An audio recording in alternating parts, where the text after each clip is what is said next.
तुझी ओळख तू विसरलीस बाग, म्हणून आज तुझ्या समोर उभा आहे बाग. हे तुला तुझी ओळख तयार करून देता बाग. हे तू तुझी ओळख विसरलीस बाग. हे संत परंपरेने नटलेली ही माती आहे बाग. तू का म्हणे होय मनाशी संवाद, तो संवाद तुझा तुटला बाग. म्हणून एखादा हरामखोर कुत्रा तुझ्या आयुष्यामध्ये येतो बाग. तुझ्या आई बापाला पोलीस स्टेशनला उभं करतो बाग. तुझ्या शरीराचे तुकडे तुकडे करतो बाग. हे का? कारण तू तुझी ओळख विसरलीस. हे पोरे, इथं बसलेल्या माझ्या प्रत्येक लेकीला आज तुला ओळख तयार करून देतो बाग. ही ओळख कधी विसरायची नाही बाग. पोरी इकडे बाग. पुण्याच्या रस्त्यावरून एक माता हातामध्ये पिशवी घेऊन चालत होती बाग. हे पुण्याच्या रस्त्यावरून एक माता हातामध्ये पिशवी घेऊन चालत होती बाग. पिशवीमध्ये एक लुगडं होतं, अंगावरती एक लुगडं होतं, एवढीच तिची संपत्ती होती. हे पुण्याच्या रस्त्यावरून ती माता चालत होती. समाज तिच्या अंगावरती शेण फेकत होता, समाज तिच्या अंगावरती चिखल फेकत होता, दगडांचा मारा करत होता. सगळं काही ती माऊली सहन करत होती. जेवढ्या वेदना तिच्या शरीराला होत होत्या त्याच्या कितीतरी पटीने वेदना तिच्या मनाला होत होत्या. सगळं काही ती माऊली सहन करत होती. एका पडक्या वाड्यामध्ये जात होती. अंगावरचं शेणाने आणि चिखलाने माखलेलं लुगडं दूर करत होते.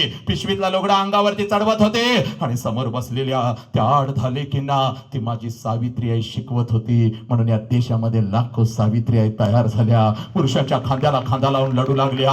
हे